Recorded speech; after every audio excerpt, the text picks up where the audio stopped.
everyone. So when a departed soul um, leaves this physical body, the way in India they do it is according to the lunar calendar. And so we go, because what Indians do after the death, the first 13 months, they honor on the new moon his day of departure, which is Dwadasi, right? Dwadasi is 12th day of lunar cycle. The 12th day of lunar cycle, because I follow the feminine part of worship.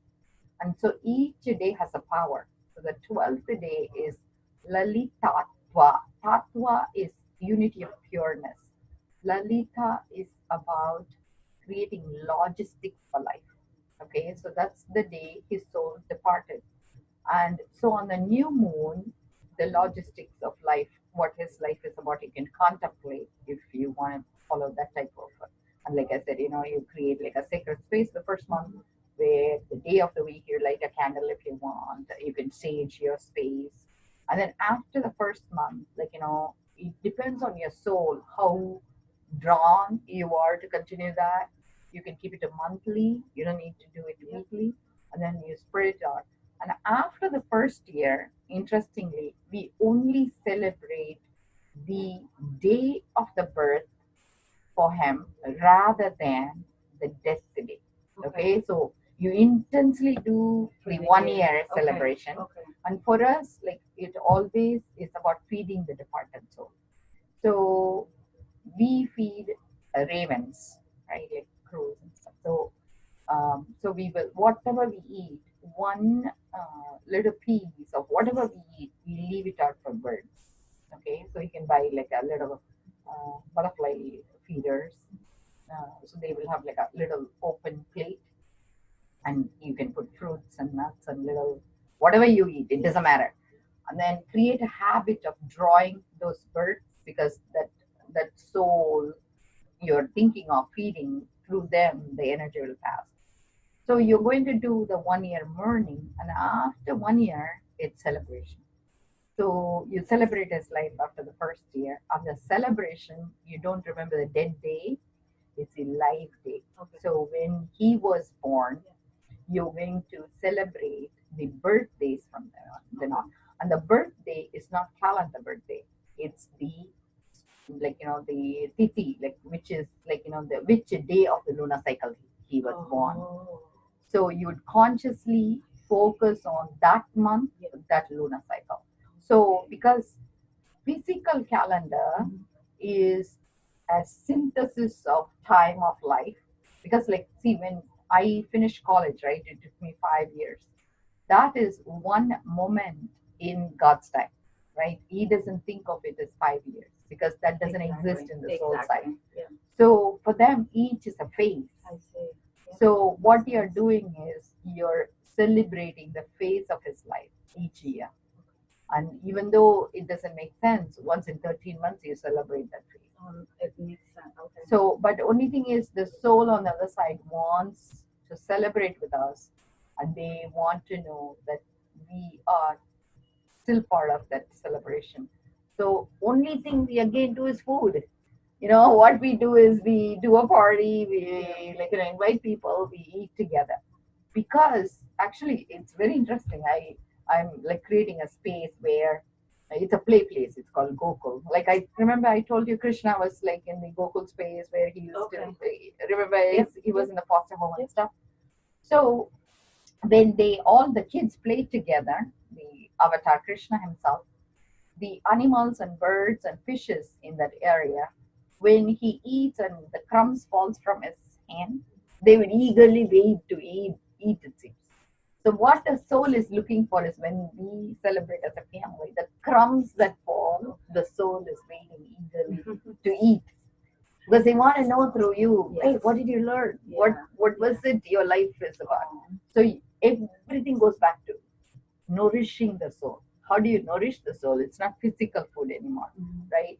The only way we feed them is through our water body, which is our tears, compassion, the tears flow, and our leftover food. And if you want honor, give him the food first and you eat, or your crumbs. So like it doesn't matter. Yes. They call it in India a word called uchishta. Uchishta means your leftover, like half-eaten plate, Yeah. and you're gonna finish. So essentially, when you feed him first, you're eating his leftover food. But if you eat first, Yes, he's still thrilled.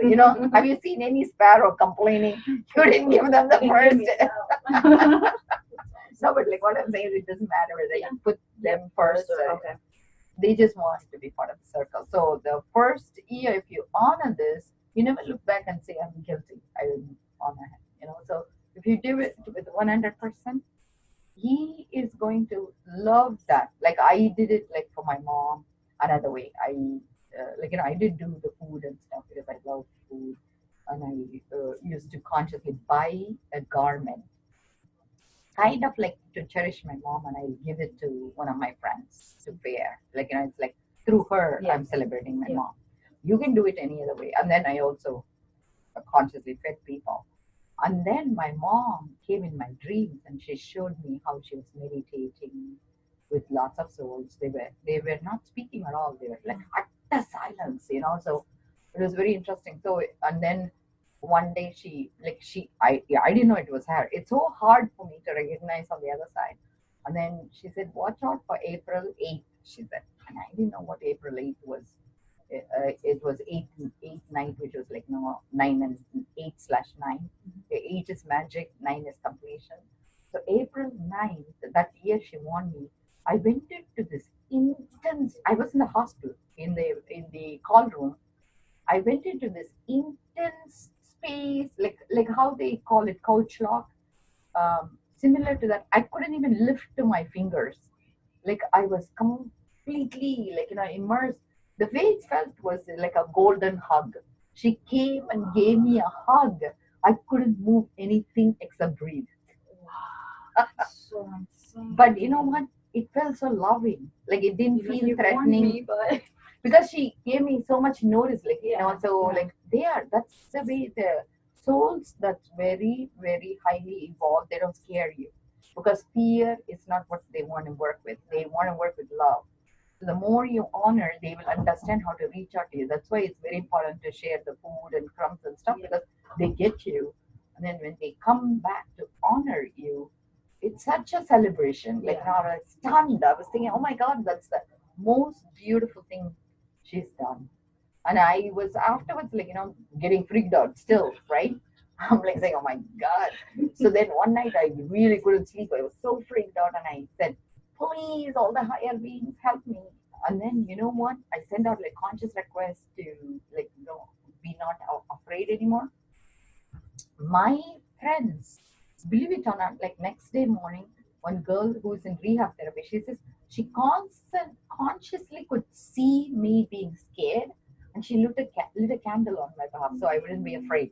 And one of my other girls, the other, so the rehab director, she came and said her son died. I told you, right?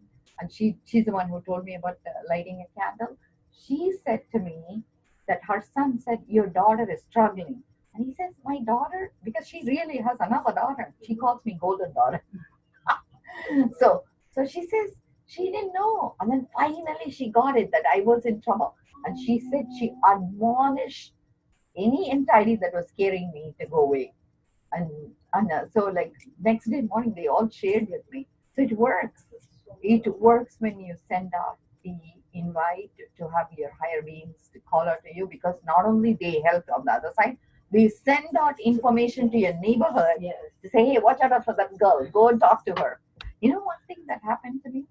I was at home last week. I haven't seen him yet. Nicholas, the guy who comes with the big book who reads. I saw distinctly his face coming in my thinking, and he is consciously thinking about me. And I wanted to address with him next time when he comes, because when the face pops up and there is a specific, there is a need for him. He wants me to help, but I think he's only thinking it, not saying it. So I'm going to bring it out to him. But it's looking like there is some sort of validation he's looking for from me, and I don't know exactly what it is. So I want to address, because he's usually very shy. So I want to bring it up. But we also get messages. So anytime something pops up, don't ignore it either. Go back next day, talk to them and validate it. Yeah. Okay. So it's very nice. I'm glad I could share this with you.